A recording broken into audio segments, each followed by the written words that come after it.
Wanahabari, makanisa 6 ya Ufunuo na Uzima katika mkoa wa Mbeya pia yamefungwa. Hii ni kufuatia tamko la serikali kupitia msajili wa jumuiya za kiraia nchini la kufunga makanisa ya Ufufuo na Uzima na kwamba kutoendelea kufanya shughuli katika matawi yake yote yaliyopo nchini. Hivyo jeshi la polisi mkoa wa Mbeya, baada ya kupokea maelekezo hayo, tuliweza kufanya ufuatiliaji na kufikia tarehe 5 mwezi wa 6 mwaka 2025, jumla ya makanisa 6 ya Ufufuo na Uzima yaliweza kufungwa katika mkoa wetu wa Mbeya, na haya yalifungwa, moja likiwa katika wilaya Mbalizi, wilaya ya polisi Mbalizi, mawili yakiwa katika wilaya ya Chunya, moja katika wilaya Mbeya na nyingine katika wilaya ya Mbarali. Kwa hiyo kufanya jumla na moja katika wilaya ya Kyela, na kufanya jumla ya makanisa 6 katika mkoa wetu huo.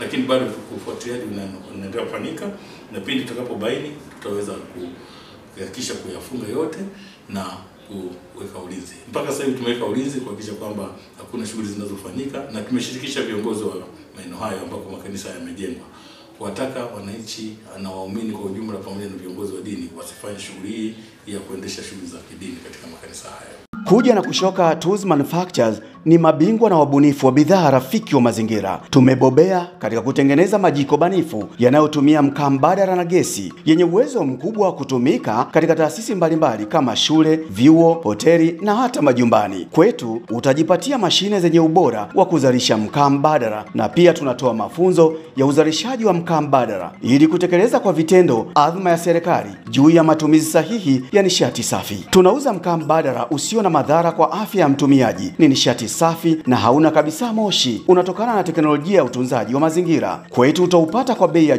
jumla na hata rejareja. Kwa mawasiliano zaidi tupigie simu namba 0692 031 345 au 0754 431 522. Pia waweza kufika katika ofisi zetu Mbezi stendi ya Magufuli kwa Tabora mjini, kata ya Kiloleni, mkabala na gereji ya NBS.